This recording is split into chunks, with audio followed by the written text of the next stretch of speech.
Hello, everyone, and welcome to the Empowerment Project podcast. I'm Andrea Bosco. And I'm Dr. Shar. How are you? We're so happy to have you here, and we are so happy to have our amazing guest with us. We have Lia de Cicco Remu, and I'm going to tell you all about this fabulous woman who we are just so honored and blessed to know. So, Lia is a certified teacher with over 20 years of experience in national education, leadership, ed tech, and government communications and policy, including being a former director of education strategy at Microsoft Canada. A former corporate banker and film and television professional, Lia is the founder of All Heart Learning and the author of How to Talk to Teachers, supported by her web and podcast, Teacher Talk. So Lia, she also produced a short film. It's called Sending Light, highlighting student voice through an innovative teaching example led by New Brunswick educator Ian Fogarty. Did I say that right, Lia? That is aligned and with the UN Sustainable Development Goals. So Lia also created a national grade 10 careers curriculum in partnership with the Toronto Catholic District School Board and Nelson Canada. And it's now available to guidance teachers on Edwin platform across the country.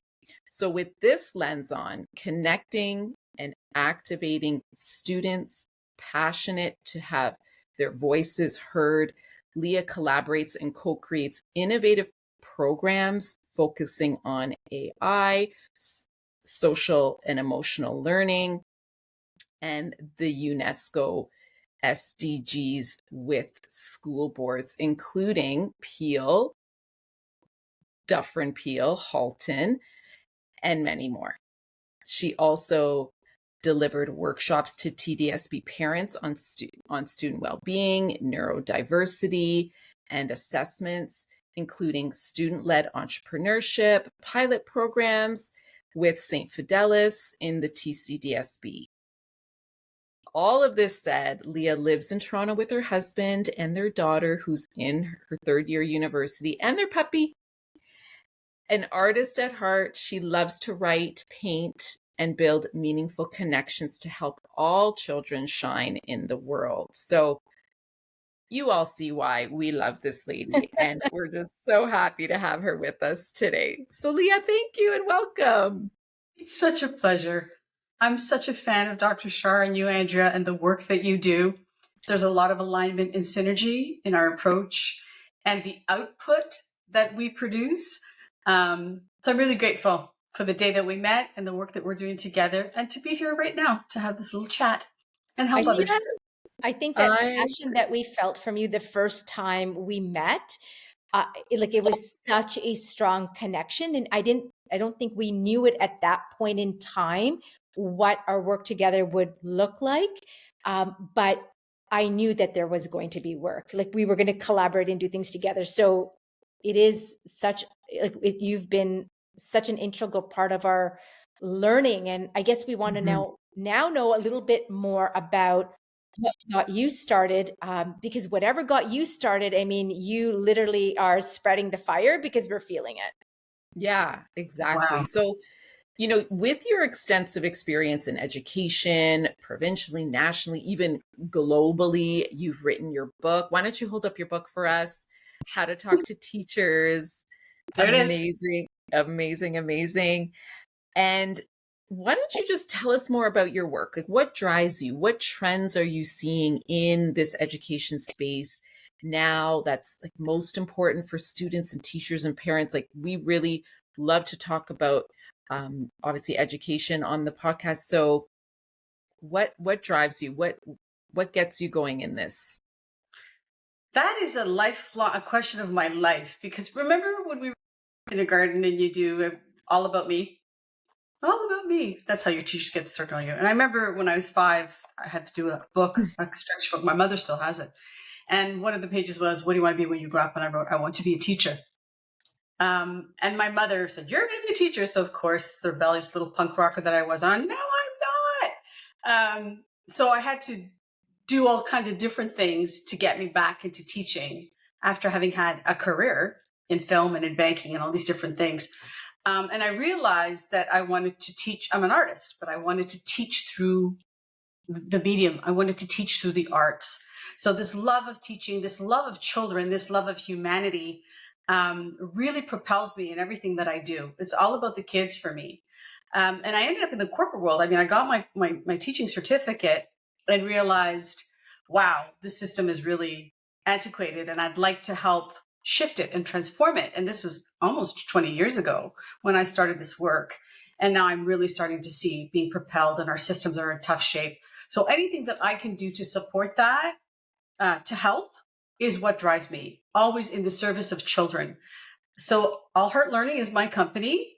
So I help, like you said, right now I work with school boards a lot and creating some very innovative, different ways to approach how we teach, assess, learn, deliver, all that good stuff, grounded in 3 of the big principles that I talk about in my book.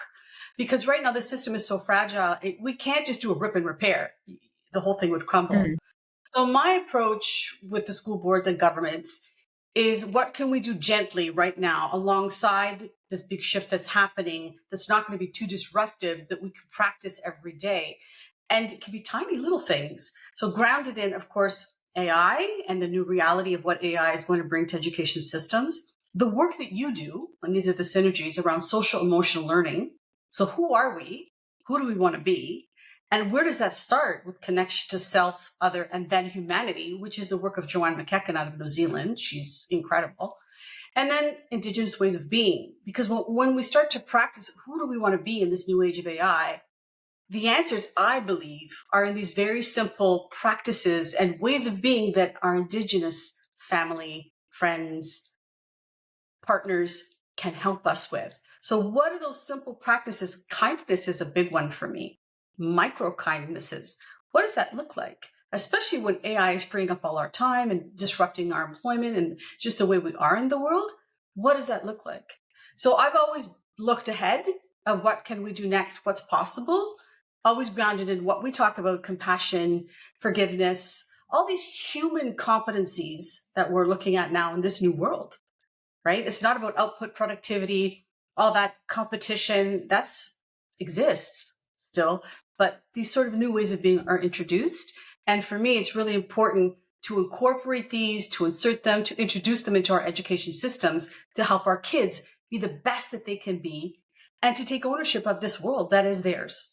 So that's a really big answer, but I'm hoping it gives a little bit of a flavor of what drives me, why I do the work that I do in the company of people like you and others together.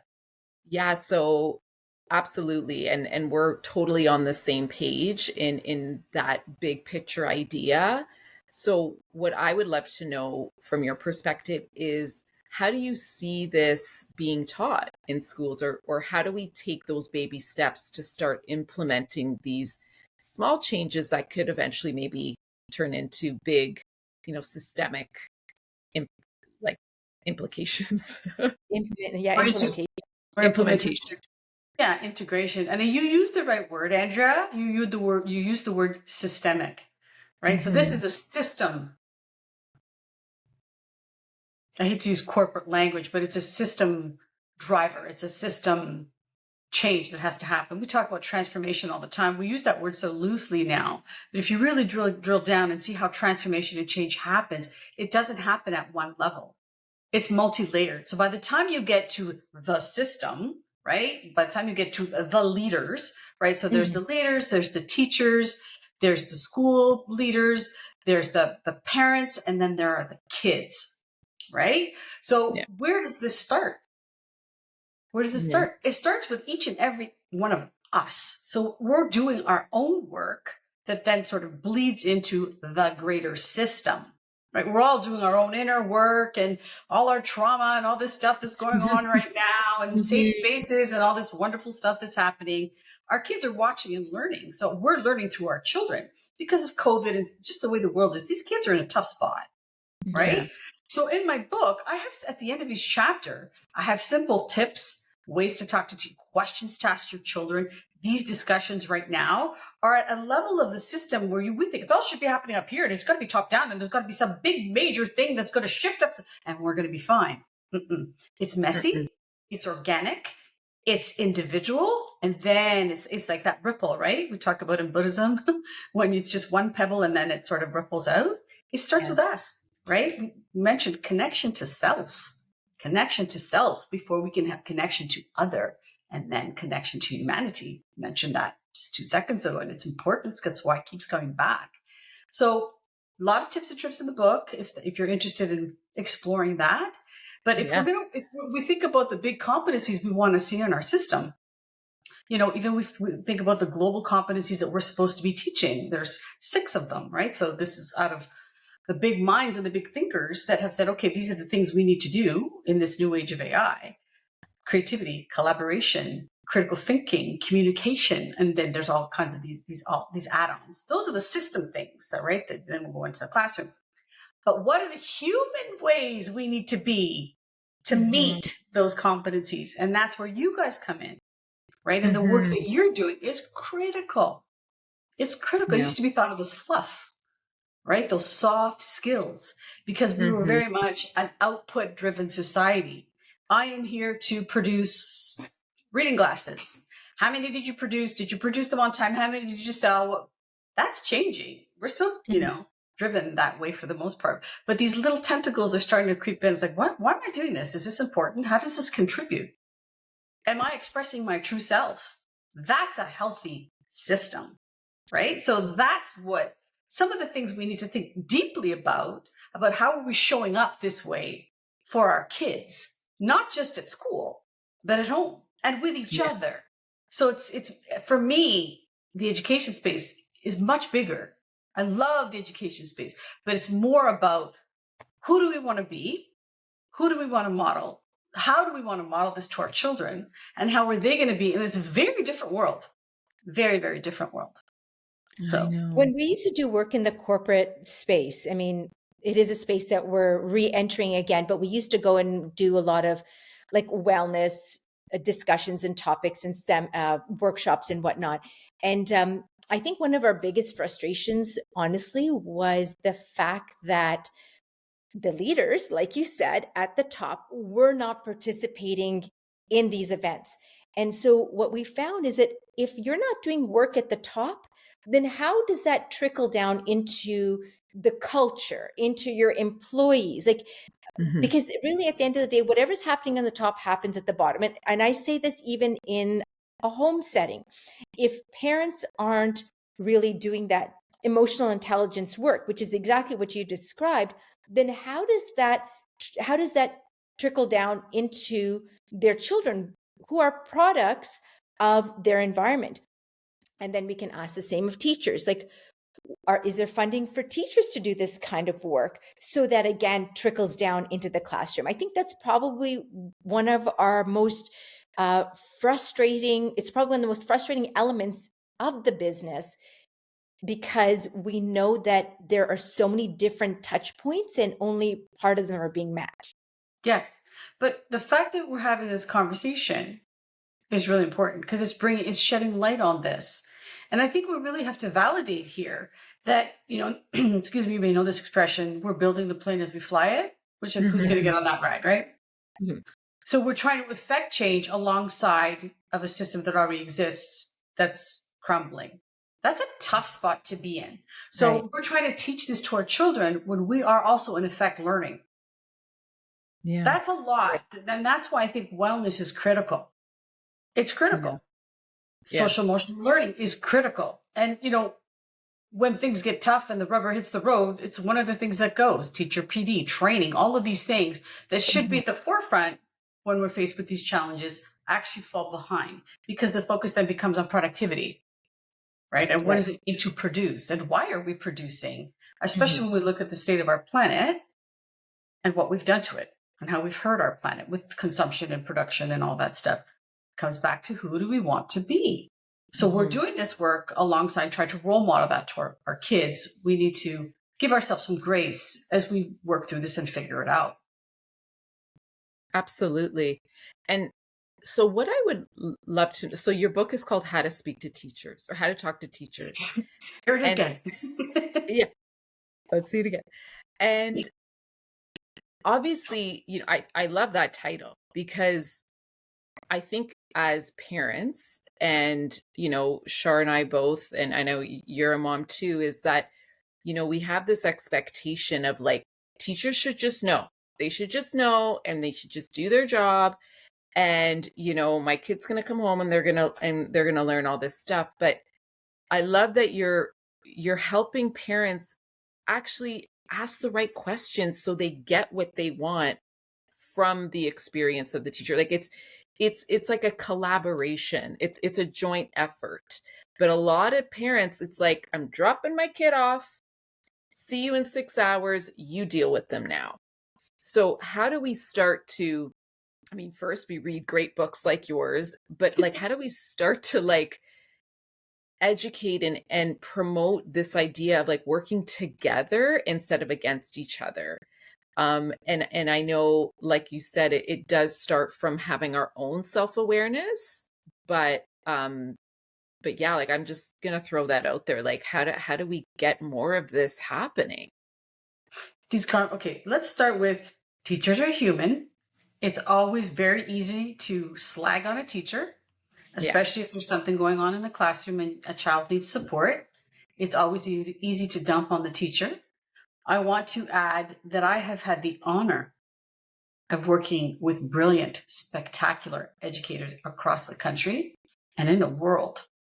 But not all of them are brilliant and spectacular because people are human. Yeah. And I believe that teaching is innate. I really do. You can go to school.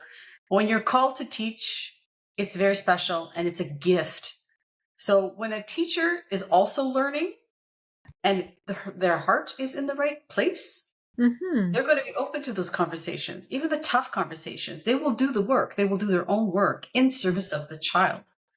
I find that unless their child is struggling or there's a problem, in a lot of cases, parents don't show up. Because like you said, it's that handoff. No. I had a parent once say to me that I was just like, okay. My son's school called me today and told me that he was acting out and was being disruptive. And she said, do I call you when my work is difficult? That's for you to deal with. So that one-sidedness is, again, not going to help the kid, not going to be in service of the child. So my work in that particular scenario was to help the parent understand, you need to show up too. So when it came to the big powwow, and I hate to use that word, I shouldn't use that word, that the meeting with the teacher and the principal and the parent, I said, make sure your child comes. No, he doesn't want to come. No, make sure your child comes. Because you're going to learn and he's going to learn by listening to them. And the outcome of that was they were right. The administration was right. It was the child acting out. It was the child causing others to act out. So what we were able to do is turn around and give that child leadership opportunities and say, hey, what you do and the other kids do, why don't you help out your teacher to bring them around? And then the parent's job was to find out what was prompting that behavior at school at home. So it became, again, that collaboration that you talked about. We have to do this together. So how do we do that when all the time, not just when children are in trouble or not when you've got parents that will not leave your classroom? You have the parents that don't show up, but there's the other end of the spectrum that parents, what do you do then? I invited them in. What are you going to do? Right? Yeah. You get an hour, come teach my class to give real world experiences. So there's a lot of workarounds, but it's the ones that are in between that are, they're going to work, they're putting food on the table, trying to take care of themselves. The kids are healthy, go to school. As long as you're doing fine, that's one less thing that I have to worry about. Mm-hmm. Yeah. That's when we come to presence. Mm-hmm. What does it look like to sit and just be present with your child? Again, Mm-hmm. all kinds of tips and tricks in the book on how to do that. What questions do you ask? We all love our children. We all want what's best for our children. Mm-hmm. It doesn't have to be, I'm going to be in my kid's classroom every day. It doesn't have to be, I'm never going to show up because it's your job.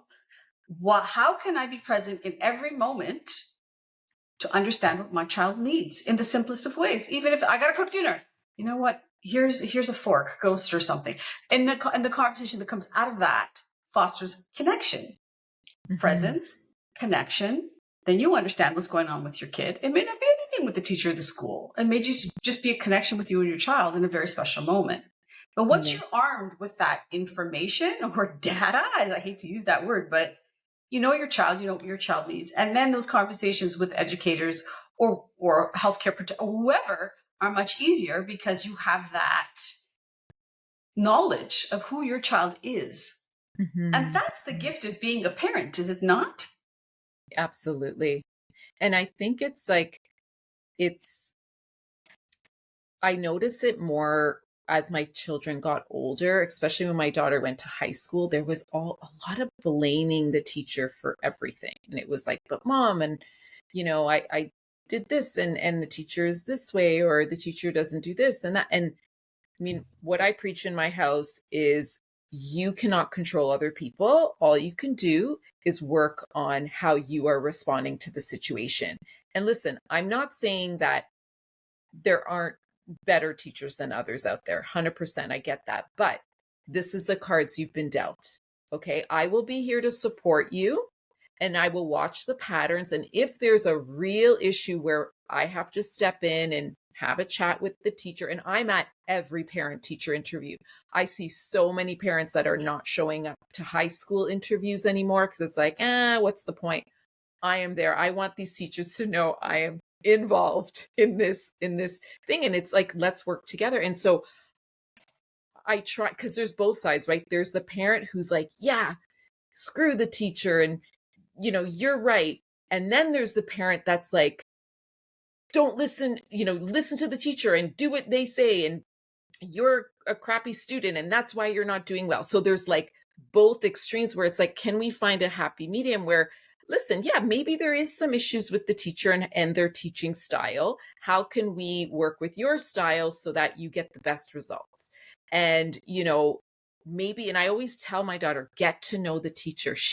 Or he is a human being. Ask them what they like to do on the weekend. Ask them what their favorite show is. Like, create a friend, not, I don't want to say because they're not your friend, but create some type of commonality and you'll start to see those walls breaking down because we're all human and we're not robots. We're not going around being like, teaching math and science. Like, these teachers actually have lives. So as soon as I helped her understand that, like, I noticed, I mean, it didn't happen overnight because they're still adolescents and whatever, they have their own way of doing things. But eventually she's like, oh, guess what? My teacher likes the same show that you watch and blah, blah, blah, or whatever it is. So I think it's sort of finding that kind of happy medium between those two. Well, you pointed out two things that are really, really important. First of all, that you don't jump to your daughter's aid immediately, right? So that's teaching her resilience. And you know what? You're always going to come across people that challenge you, that cause you a bit of discomfort, right? That's life. So what I say to my daughter is like, what is this teaching you? This is here. What is it teaching you? Is it teaching you to use your voice? Is it teaching you patience? Is it teaching you kindness? I always come back to those human competencies. What is it teaching you? And my job is to help you navigate that. Not do it for you. I'm not helping you if I do it for you. So come back to, what is it teaching you? Kindness, maybe? Other? Maybe this teacher's, you don't know what's happening in this teacher's life. Yeah. Not just a teacher, but anybody. Like somebody you have an encounter. I don't know about you guys, but there's a lot of anger out there that I see. So I'm very conscious. Yeah. So I say, I'm going to go to the grocery store today. And it's, it's packed and people, especially, that's on sale, so I got to grab 10, like that energy, right? That frenetic energy. I'm going to consciously go in there today with my buggy slowly. And when I encounter something like that, I'm going to smile. I do that on purpose. That's not it. I have to think about it. That should be seamless. And when I do that, that changes things right away. People come, well, thank you. Somebody rushing for a buggy, and I'm like, go ahead. You want mine? Wow, thank you. That changes the energy. So that's the kind of thing I try to give my daughter, and that parents can be mindful of. What is the hardship teaching you? And how am I going to respond, not react? And how am I supporting my child through this in partnership with a teacher? Because you're going to come up, you're not going to love every teacher, and every teacher's not going to love you. What is it teaching you? Yeah, that's a good point. That's kind of how I've always looked at it too. When they complain, oh, I didn't get the teacher I wanted. And I always, well, you're in exactly the right place, because there's something that either you're going to learn from them or they're going to learn from you. So, because there are a lot of parents that are like, oh, I need to switch my child out. They need to be with their best friend, or they need to be with this other teacher. And I was never that, unless, again, there was something very problematic with the teacher, something was going on, there was an issue. I totally understand there are extremes to every situation, but it was always like, you're going to make the most of what you've been given. Right. And you know what? You get out of life what you put in. So how are you going to add? Like, how are you going to add to this? I'm glad you raised that, Shar, because let's be clear here. There are times when you have to get in there and advocate for your kid. Absolutely. There are times when you're like, okay, this is not a teachable moment. This is just outright wrong. Right. Agree. You have to go in and have that conversation. But again, it's how you have that conversation. You're not going to go in there with a pitchfork. Right. And you have to be able to listen. What's going on here? And sometimes you walk going, okay, whoa, that's not right for my child. And you do have to make that effort to get your child what they need.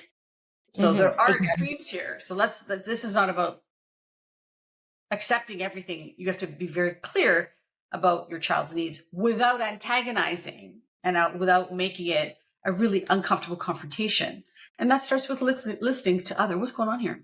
Like that case study that I just told you about with a parent and a child that I was working with less than a couple months ago. When I heard their side, we were ready to go in. Rah, rah, rah, rah, rah. I'm like, we're going to go in and listen to their side. And I can't tell you, this teacher walked into the meeting with the principal, the guidance counselor. She was crestfallen. She was ready to cry. Right. And then you listen to how much work she'd done, and she was all prepared, all the work she'd done, all the extra accommodations that were given to this child. You can't blame you can't. Okay. Where do I need to come? What do I need to do here to support what's going on? So there's always other. Listen. And sometimes it's like, I don't want that. I don't prefer that. You're out. So let's be clear that this is fluid and it's a spectrum. Right? And to act accordingly and to think about your learning as you navigate this spectrum of experience with other people in the education system and beyond, or at the grocery store, like I just said. And that's so true. And I mean, it kind of makes me think about how, and I'm sure, Lia, you experienced this in your teaching career and beyond, and how much of our own baggage we bring in to these situations, especially with our children. Because like, I was actually having a conversation with someone last week, and it was about their child and someone very close to us. And I felt we need to talk to them about this situation that's happening with their child that they're unaware of. And I just feel responsible to approach it. And then the person said, but they're going to think they're bad parents.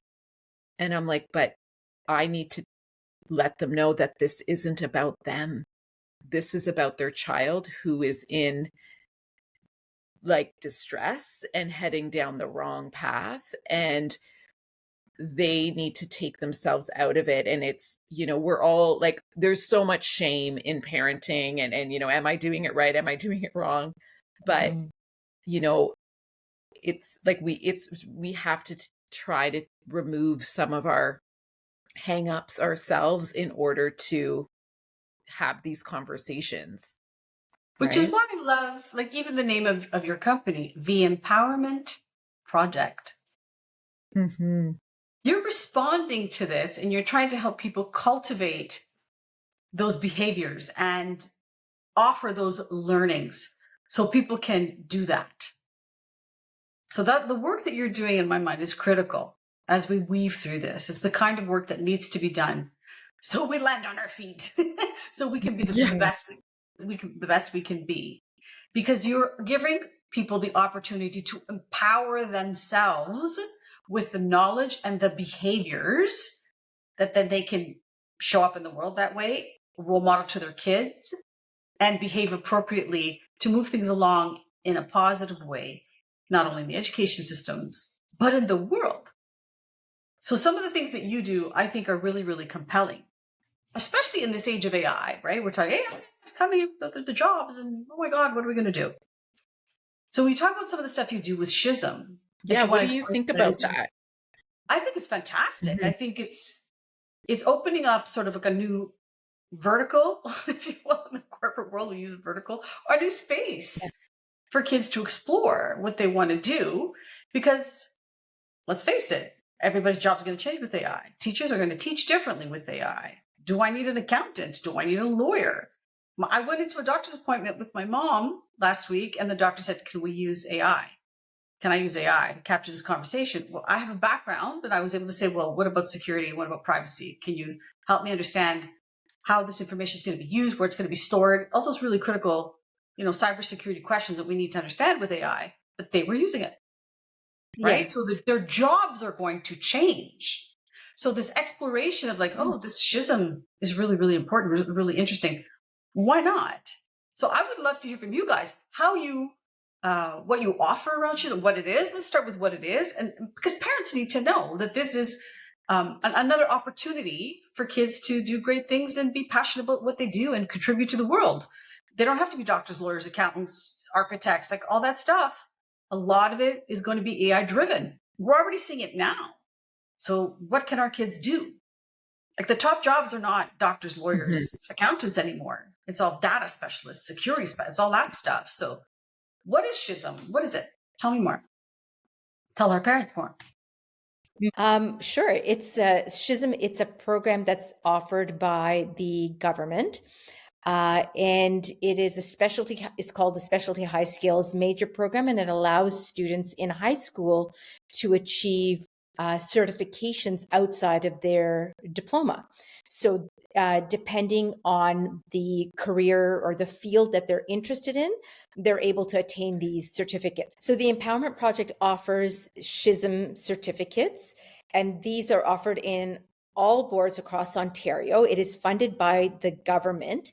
And what the government's basically trying to do is really up level our kids and give them the skill sets necessary in order for them to thrive, not just at school, but in the work environment, which is where they're finding a lot of issues right now with this next generation that's showing up in the workplace. So certificates can be anything like leadership or communication or conflict resolution. And as being in the corporate environment, Lia, I know that you're probably thinking, yeah, absolutely. Those are all necessary when you're working in those spaces. So these kids have an opportunity to not only explore career paths, but then they're also able to earn these really valuable lifelong skills to help them thrive in that workplace, when they move on to their next venture. Yeah, one of the things, again, this is fantastic, that we're recognizing that these skills are not practiced enough in school, and then when kids get into the workforce, they don't know how to be in the workforce. And that's one of the things I noticed when I was working at Microsoft, and I worked in partnership with a couple of the boards in Ontario and a the Knowledge Society. They are not for profit, to bring in some kids to help them understand how to navigate. They didn't know. That shocked me. They Yeah. knew how to build the material. They were good with the output because these were unicorn kids. They were so bright, but they didn't know how to set a meeting, how to talk to their boss, how to work with each other, those core skills that are needed to be successful and to move in the workforce, to move ahead or to learn or they just didn't know. And that's what prompted me to write that and develop that curriculum, that careers curriculum for grade 10 in Ontario, because these skills were not integrated into the curriculum. So it's wonderful to see that the Empowerment Project is offering these opportunities for school boards to take advantage of the SHISM courses, not costing anything to the school boards, because we know that it's cash strapped and that the government continues to fund this in Ontario. So I applaud that. I think that's really great, especially because skills are so at the forefront now in this age of AI. Right? Yeah. These are the things that AI can't do. Right. So, and they're lucrative. I mean, I also talk about this in my book, right? The skills-based competencies and the skills-based economy that is becoming more and more important as we try to figure out how AI is going to continue to disrupt a lot of our workflows. Yeah. And we're even hearing it from the minister himself. And, he sent out his last report about creating, I remember this line, like creating future ready citizens. And I mean, I think that's a goal for school. Like it's been probably that goal for hundreds of years, but now, what is the future for these kids? Like the future for our generation looked very different. The future for these kids is quite different in the age of AI. And, even in how they've grown up in this digital world, which is lacking a lot of these social skills. And, we hear it from, friends that work in corporate, it's like their mom called in sick for them. It's like, what? I've had that. Right? Did you have that, Lia? Yes. Yeah. But that's what we talked about earlier, about that resilience. When do you push, when do you pull? Like their moms are still making doctor's appointments, all that stuff. I mean, we grew up very, very differently. Yeah. Right. And that's, it's all from a place of love, but we have to teach these kids to be independent and to be strong and to be resilient and to be able to function. Because mommy's not going to be calling your work when you're 57 or maybe what, you know what I'm talking about. But what's really, really important, I think, is part of that resilience is the growth that comes along with figuring out who you are. And if somebody's always there to catch you, how do you learn? I mean, I talk about the importance of failure. Failure is a gift. Yeah. Agreed. Right? But we're figuring this out. So in the book, I call our generation wisdom workers. Yeah. We don't know what this paradigm of being is going to be. And we can't direct these kids because we don't know. Because what we know is falling away. We don't know what's coming.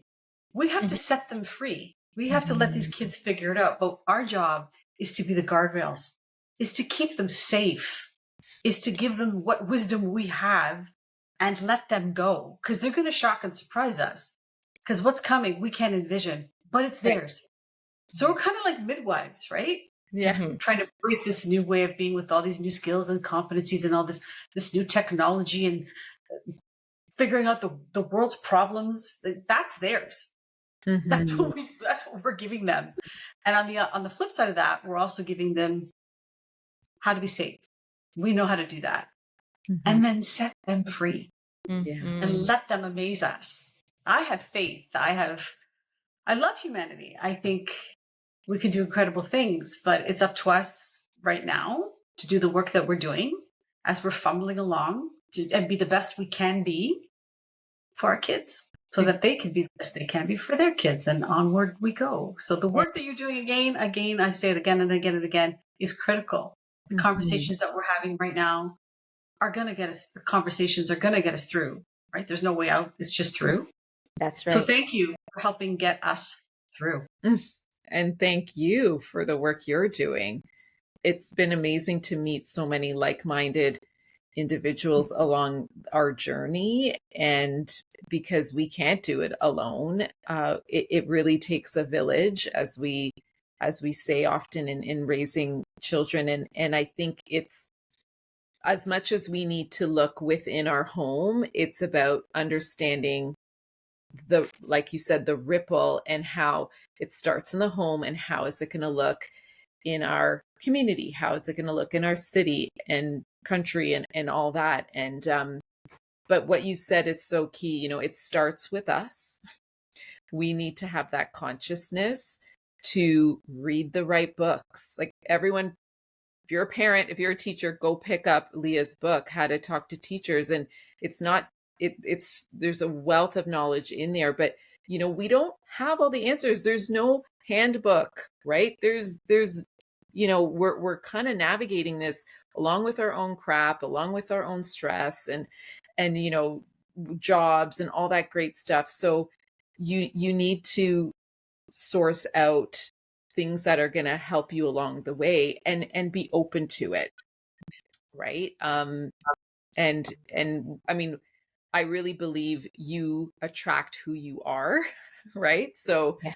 you know, Shar and I have shown up in this space now for quite a while, and we've chosen to be here, and we are simply attracting all these wonderful other people in as well. And, you know, the same can go for anyone, right? You really are who you surround yourself with, and you're going to always attract who you are. And if you're finding that you're attracting sort of this negative energy and this, you know, anger and conflict, you have to sort of sit back and be like, okay, what is happening within me that is Yes. like attracting all this stuff too? We can't just sit here and you know, play the blame game all the time. So it does. It takes a lot of emotional maturity, emotional intelligence, which is what we talk a lot about. And it's not easy, but it's possible. It is. I think being open and being ready, that's the other one. I think being ready because, like you were saying, we've been in this space for a while, but something has changed over this last year where we've been ready to have like-minded people like Lia show up in our life. So it's also being ready, right? Like, so be open and be ready. Like, you just don't know when something's going to fall into your lap and where the learning's going to come from.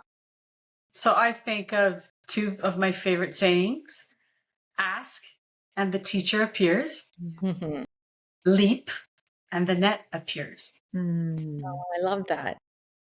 So thank you, ladies, for supporting the work that I do, supporting my book. It's available on at Chapters and on Amazon. And if anyone is interested in the work that I'm doing, www.allheartlearning.com. I'd love to hear from you. It's been a pleasure, an honor, and a gift to spend some time and have this conversation with you both today. I know we will continue doing good work together. And I'm always here to support you because I think you guys are both wonderful, fabulous women doing really great things. We feel the same way, Lia. We feel the same way about you. We're just a ball of love, the three of us. I love it. I love it. And yes, please check out Lia's book. We will link all of her information on this episode and let us know what you think. Let Lia know what you think. And we will be back next time for another great episode. Thank you for being here. Have a wonderful day, everyone. Bye, guys. Bye.